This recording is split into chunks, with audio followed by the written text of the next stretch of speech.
बोलो पैसा बोलो बोलो बोलो पैसा और फोकट में नहीं आए हम दोनों शायर सूरज शायर साहब फोकट में नहीं आए हम दोनों शायर अरे चुका लगा कर गिनते हैं पैसा प्रोग्राम करो पैसा प्रोग्राम करो पैसा प्रोग्राम करो पैसा या लोकांना बजायला पाहिजे गंमत तशी ठोसाची व्हायला पाहिजे शायरी करून मस्त प्रबोधनाची शायरी कर बिलकुल तारा सुराची शायरी करून टेन्शन नाही घेऊ हो आपल्याला का शिवागारी करायचं ते एकामेकाला बिलकुल नाही आणि आम्ही बोलू पाहिजे बाबा त्याचं उदाहरण स्पष्ट करून सांगू हे आमच्यामध्ये हिंमत आहे आणि म्हणून मला काय म्हणायचंय का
गौतम बुद्ध मिळाले रस्त्यात त्याला गौतम बुद्ध मिळाले त्यामुळे गौतम बुद्धाला मला तुमचं बोट कापायचं आहे गौतम बुद्ध शांत स्वभावाचे कारण शांतीचा मार्ग गौतम बुद्धाचा गौतम बुद्ध म्हणाले ठीक आहे तू माझे बोट कापण्याचा काप पण माझी तुझ्याकडनं अपेक्षा आहे अंगुली मार म्हणजे कोणती अपेक्षा आहे मला म्हणजे तू माझे बोट कापायचं मी तयार आहे पण ते समोर जे झाड आहे ना त्या झाडाजवळ जा आणि तिथले पान तोडून आण अरे बापरे जेव्हा अंगुली मार म्हणते अरे मी लोकांची बोट जेव्हा कापू शकते ते पान तोडणं माझ्यासाठी काही मोठी गोष्ट नाही आहे अंगुली मार त्या झाडाचे पान तोडून आणतो धावत जातो पान तोडून आणतो गौतम बुद्धाला आणून देतो म्हणतो घ्या हे पानं घ्या आणि मला तुमचं बोट द्या तेव्हा गौतम बुद्ध पुन्हा म्हणायला लागले ठीक आहे अरे काप तू बोट बिंदास माझं बोट काप मला टेन्शन नाही आहे पण पुन्हा जे तू पान त्या झाडाची तोडून आणलं आहेस ना ते पान पुन्हा त्या झाडाला नेऊन लावून दे आणि त्याच्यानंतर तू माझं बोट काप हा त्याला शांतीचा मार्ग द्यायचा होता गौतम बुद्धाला अंगुली मारला त्यामुळे अरे हे कसं शक्य आहे मी फक्त पान जोडू शकतो त्याला जोडू शकत नाही तेव्हा गौतम बुद्ध अंगुली मारायला म्हणायला लागले की तू तुझ्या घरामध्ये एवढ्या मोठाची माळ घातलेला आहेस इतक्या 100 लोकांचा उपास 99 लोकांचा उपास केलेले आहेत आणि 100 मी माळ म्हणजे 100 बोट तुला पाहिजे आहे तू त्या माणसाच्या शोधात निघाला 100वा माणूस मी तुला भेटलो म्हणजे तू माझा बोट कापशील ह्या सगळ्या माणसांचा उपाय केलास मग यांची बोट तू जुळवून देणार आहेस काय नाही तुला हिंसा करून भेटतं काय ते सांग गौतम बुद्धाने त्याला शांतीचा मार्ग दिला आणि त्या दिवसापासून अंगुली मार गौतम बुद्धाला शरण गेले म्हणतात ना माझे माय बाप हो कि गलती पे गलती करे उसे शैतान कहते हैं गलती पे गलती करे उसे शैतान कहते हैं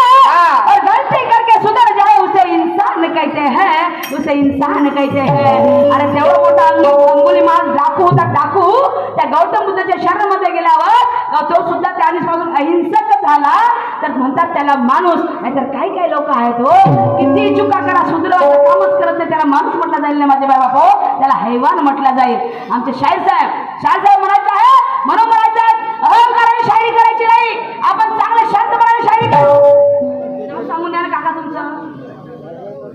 राजेंद्रजी ठवरे यांच्याकडून आमच्या पार्टीला 1000 रुपये सप्र मिळालेला आहे. मी आणि माझी पार्टी त्यांचे खूप खूप आभार आहे. धन्यवाद धन्यवाद धन्यवाद.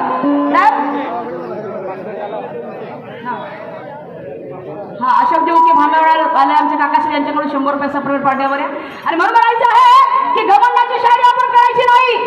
चांगली ज्ञानीवंत शायरी या ठिकाणी झाली पाहिजे. नाही तर काय काय ढोळ शायरी तशी शायरी आपण करून दाखवायची नाही. आणि या मातृवासियांना वासियांना खुश करून जायचं आहे. आणि म्हणून काय म्हणायचं आहे,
खुशियों से कर देंगे माला